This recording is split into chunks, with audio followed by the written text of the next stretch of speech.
itry po nating kunin yung gas consumption niya from Tansa to Imus.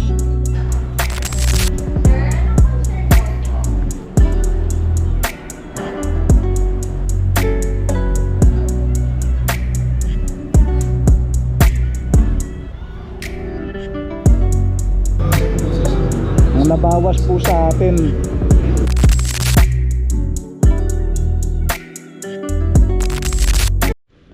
good afternoon guys. For today's video, pagbigyan po natin yung request ng ating subscriber, si Sir Heineken Sese _ and I quote, "Thanks for the info, sana may quick test ride nitong Versys 1000." So sir, i-try po nating kunin yung gas consumption niya from Tansa to Imus. Pupunta rin naman po tayo ng Kawasaki Imus.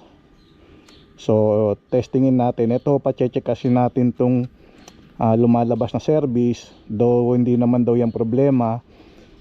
Dalawang bagay lang po yan, nagno-notif na siya para i-PMS siya, or kailangan po nating pa-check talaga. Guys, tignan nyo yung kanyang preload. Dahil kasama po natin si Kuya Russell, iset natin siya sa yan, rider with baggage. Gawin natin siyang with back ride. Tingnan nyo guys, gumagalaw siya, nag-a-adjust siya pusa. So balik natin sa single rider.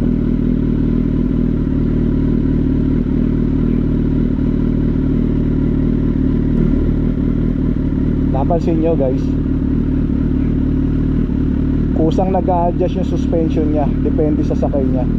So yan, single rider, gawin natin siyang with baggage. Ayan, gumagalaw siya.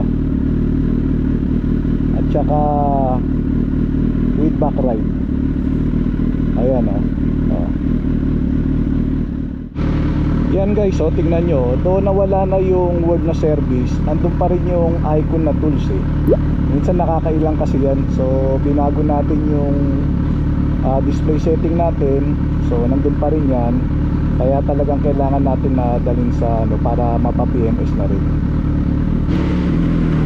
Okay guys, magpa-full tank muna tayo. So dito rin tayo magpapagas mamaya. 4,003 ang ating KM. So guys, 970 yung pinull tank natin. 15 liters po, 15.166. Ang gas po rito 63.97. So tingnan natin, punong-puno po talaga siya. Wow. Kunin natin mamaya ulit yung consumption pagbalik. Ayan guys, nandiyan pa rin yung word na service. Tapos ang ating odo 4003. So mamaya try natin, dito rin tayo magpapagas para makuha natin ang actual consumption natin. So stay tuned.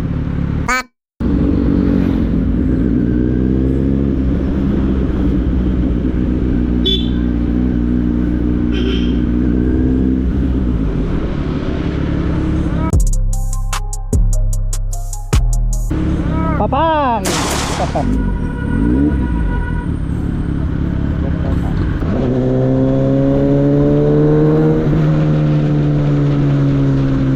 Yun guys, nakita pa natin yung sa nating follower.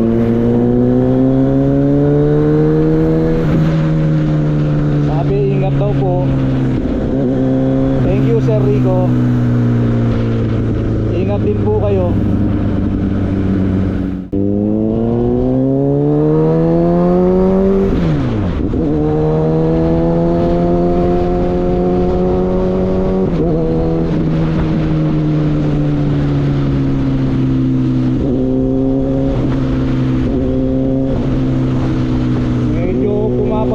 Guys, huwag naman sanang lumakas.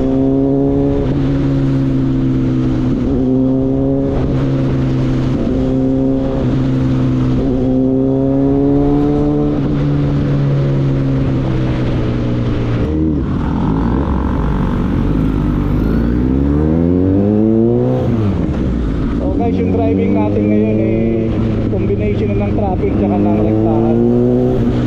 Since alam naman natin na medyo matraffic sa Aguinaldo Highway, ordinary pa rin nating ano, normal. Naku po, lumalakas yung ulan.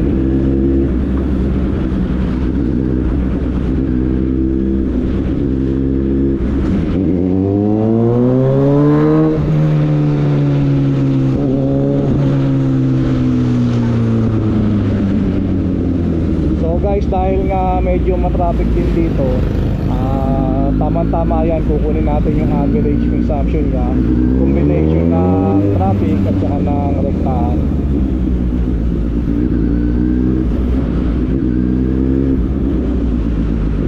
Sayang yung ating 360, nag memory full.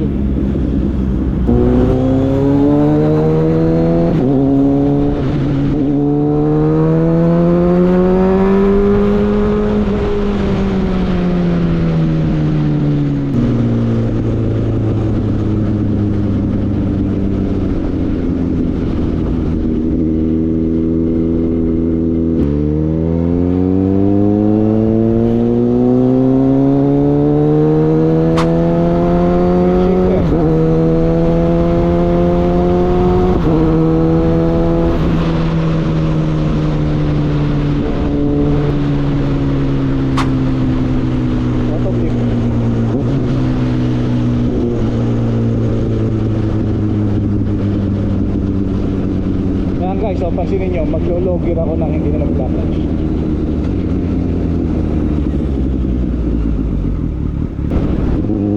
So ito talaga ang isang gusto ko sa ano sa Veris 1000. Yung kanyang quick shifter auto click. Sama mo na yung cruise control kasi nung talaga nag long ride kami, ma-enjoy ko talaga maigi yung cruise control niya. Cruise control, quick shifter, auto grip. Hindi ako masyadong nangalay. Tatlong araw kaming nagmotor sa north. At least hindi ko masyadong ininda yung sakit sa kamay.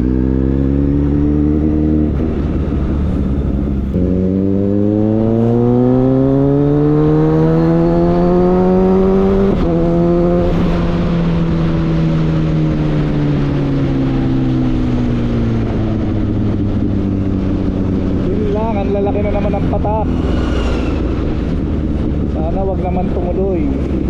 Wala pa naman masisilungan dito.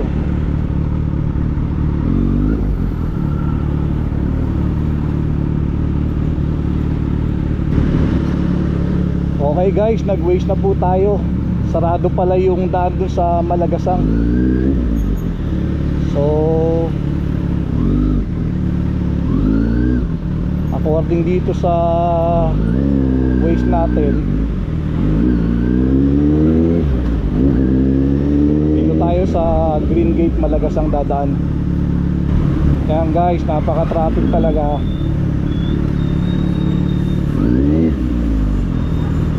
Yan guys, kung makikita nyo talagang traffic. Wow, pati rito sa kabila traffic.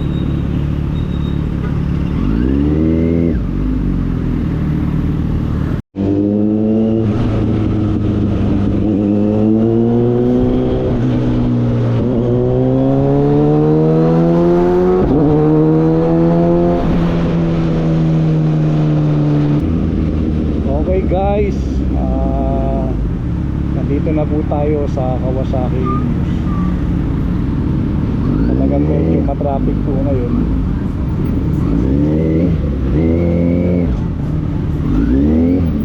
Harap na lang po tayo ng parking. Parang may ginagawa pa.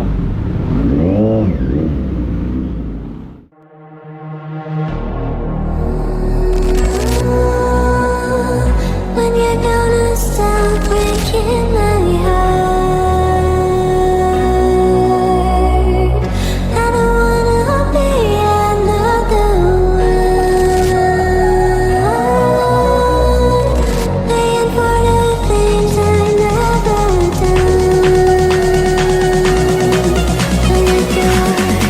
Don't let go to my love. I hate to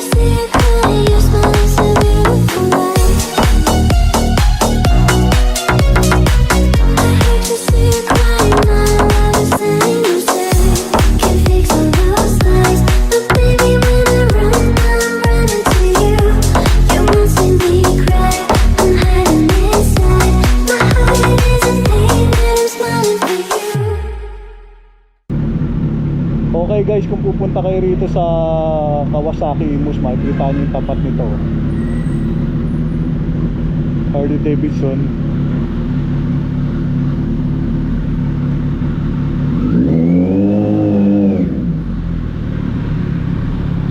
So okay na guys, balik na tayo sa Tansa na ulit tayo magpakarga ng gasolina para makuha natin yung consumption natin from Tansa to Imus and balik ulit ng Tansa.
Guys, ito yung daan papuntang NFA sa may Gentry.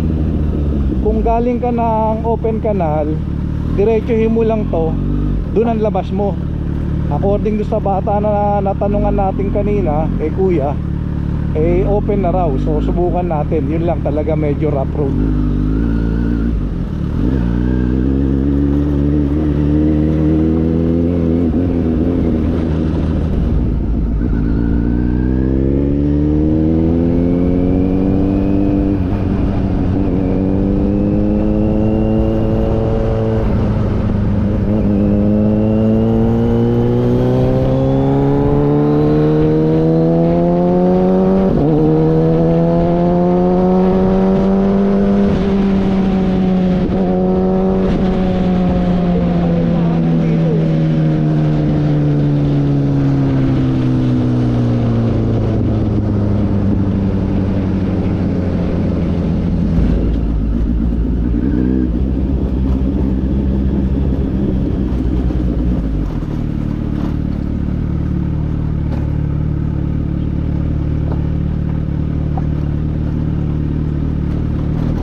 Dati nakadaan na ako rito, kaya lang hindi pa talaga siya accessible sa 4 wheels.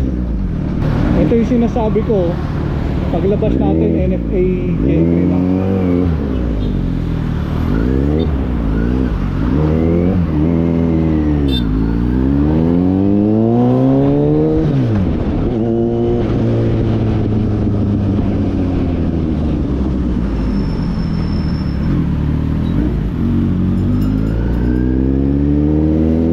Guys, yung NFA yun.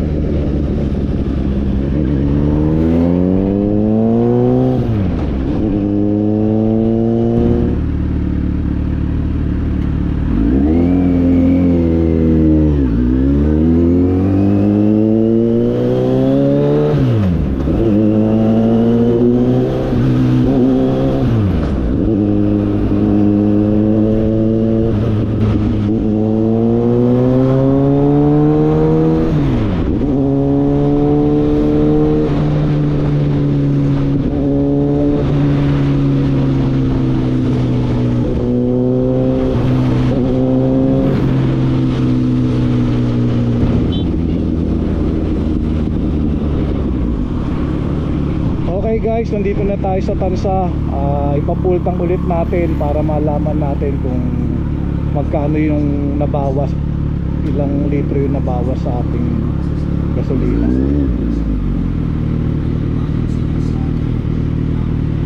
So ang odo natin 4,033. Kanina 4,003. So 30 kilometers balikan na nagdagdag from Tansa to Imus, balikan. Okay. Full tank mo ulit para makuha natin kung ilan yung nabawas sa kanya. Ilan cc to sir, 400. 1,000? 1,000. 1,000 cc. Mamay isa pa sir. Ay, isa pa. Opo, para tropa.